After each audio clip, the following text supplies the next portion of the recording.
ఈ వీడియోలో కనిపిస్తుంది కదండీ! ఈ డాగ్ చాలా ఘోరమైన బాధను అనిపిస్తుందండి. మనుషులైతే నాకిక్కడ ప్రాబ్లమ్ ఉందని చెప్పుకోగలరు. కానీ మూగజీవాలండి నార్మల్ బాధనే చెప్పుకోలేవు. అలాంటిది దీనికి పాపం చెప్పుకోలేని ప్రదేశంలో చాలా ఇబ్బందికరంగా యూరిన్ పోసే దగ్గర ఇన్ఫెక్షన్ అయిపోయిందండి. దీనికి ఆల్రెడీ మనం మెడిసిన్ పెడుతున్నామండి. ఆల్రెడీ ఇది 6th టైము మెడిసిన్ పెట్టడం. అయితే కొంత క్యూర్ అయింది.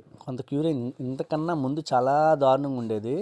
ఇప్పుడు కొంత క్యూర్ అయింది. స్కిన్ ఎలర్జీ కూడా చాలా ఎక్కువ ఉండేది, తగ్గింది ప్రజెంటు.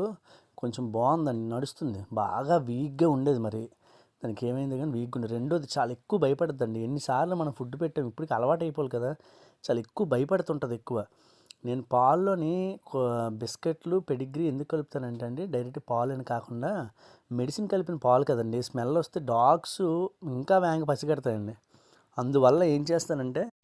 అందువల్ల పాల్లోని పెడిగ్రీ బిస్కెట్లు కలిపితే అట్లకి తెలియదండి, మెయిన్ అది. ఈ సంవత్సరం ఇది ఆఖరి రోజు అండి నిజంగానే. ఈ సంవత్సరంలో లాస్ట్ రోజు మంచి పనితో ఎండ్ చేద్దాం అనుకుంటే ఈ డాగ్కి మీరు ఏదైనా సపోర్ట్ చేయండి. పైన నెంబర్ని కాంటాక్ట్ చేయండి. అందరికీ అడ్వాన్స్ హ్యాపీ న్యూ ఇయర్ అండి.